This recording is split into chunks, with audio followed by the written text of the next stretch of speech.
दिल की पाकी जिस चीज से हासिल होती है वो कुरान पाक की तिलावत है।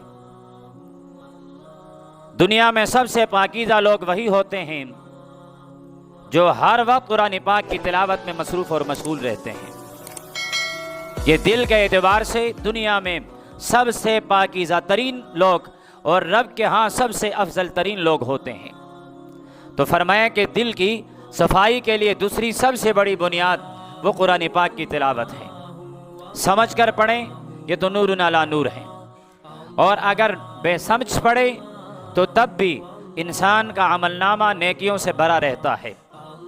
तो इसका एहतिमाम हो कि हम खुद भी और हमारी औलाद और हमारी बच्चे नस्लें वो कुरान पाक की तिलावत करते रहें। हमारे घरों में मस्तूरात कुरान पाक की तिलावत करती रहें। हमारे घरों की पहचान कुरान पाक की तिलावत बन जाएं। और कोई मुश्किल काम नहीं।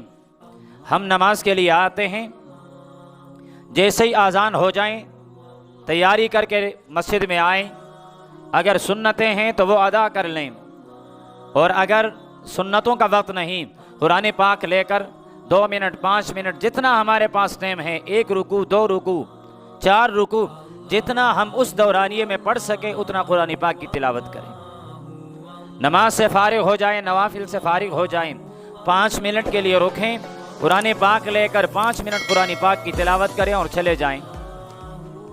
इस तरह अगर हम अपना मामूल बनाएंगे, 1-1.5 सिपारा रोज़ाना हमारी सिर्फ 5 नमाजों में 5-10 मिनटों में होता रहेगा।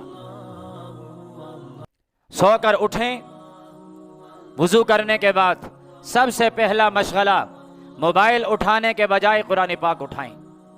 देखते हैं किसका मैसेज है, किसकी कॉल है, उसके बजाय रब का मैसेज पढ़ें, रब की कॉल पढ़ें।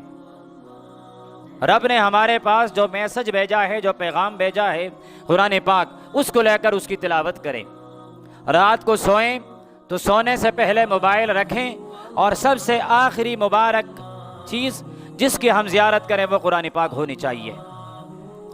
वो मोमिन गुनाहों के समंदर में कैसे डूब सकता है जिसके दिन का इब्तिदाई अमल भी कुरान पाक की तिलावत और जिसके दिन का आखिरी अमल भी कुरान पाक की तिलावत हो।